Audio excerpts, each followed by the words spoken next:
কোনো টাকার বাৎসরিক 20% চক্রবৃদ্ধি সুদের হারে 2 বছরের সুদ 5,632 টাকা। ওই একই টাকার ওপর বার্ষিক 12% হারে 3 বছরের সরল সুদ কত টাকা? তো কিভাবে করব?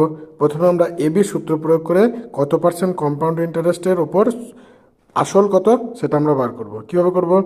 এবি সূত্র লাগাবো, +20 +20 +20 ইন্টু +20 বাই 100। 20 যোগ করলে কত হবে? 40। আর এদিকে প্লাসে প্লাসে প্লাস, 0 0 কেটে দাও, 2 দুগুণে 4।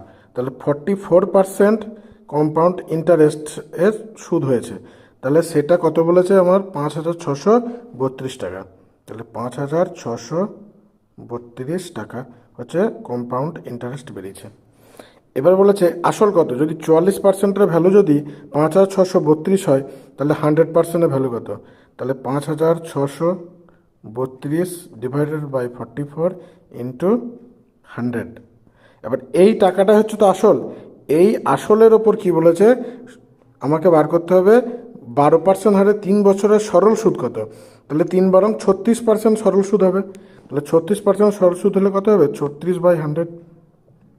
100 100 কেটে দাও, 4 দিয়ে কাটবে 4 9 36, 4 11 40, 11 512 হচ্ছে 5,632।